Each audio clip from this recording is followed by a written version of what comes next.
राजा की बेटी हूँ। जलपरी नाविक को अपने साथ महल में लेके जाती है और राजा से बोलती है, पिताजी, ये नाविक है, ये धरती पर रहते हैं और ये मुझे बहुत पसंद है, मैं इनसे शादी करना चाहती हूँ। राजा बोलते हैं, ठीक है, अगर आपकी यही इच्छा है तो मैं नाविक से शादी कराने के लिए तैयार हूँ।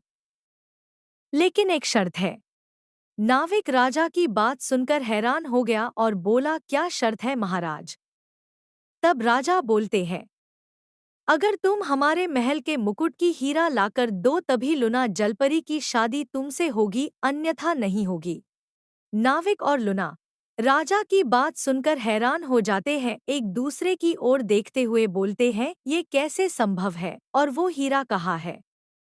तब राजा बोलते हैं, वो हीरा एक चुड़ैल के पास है, हमारे महल से पता नहीं कैसे चोरी हो गई है। हीरा के बदले में वो हमारे महल पर कब्जा करना चाहती है। अगर वो इस महल पर कब्जा कर लेगी तो हम सब उसके गुलाम बन जाएंगे और वो इस महल की रानी बन जाएगी। नाविक बोलता है, महाराज मैं पूरी कोशिश करूंगा हीरा को महल लाने की। नाविक लूना जलपरी से बोलता है, आप चिंता मत करो जलपरी, मैं हीरा लेकर जरूर आऊंगा। राजा नाविक को चुड़ैल का पता बताते हैं।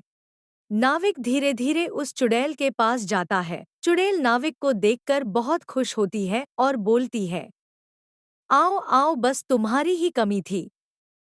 नाविक गुस्सा से बोलता है, मैं यहाँ तुम्हारी बातें सुनने नहीं आया हूँ, हीरा लेने आया हूँ और यहाँ से हीरा लेके ही जाऊंगा। चुड़ैल बोलती है, क्या तुम्हें हीरे की पीछे की कहानी तुम्हें पता है?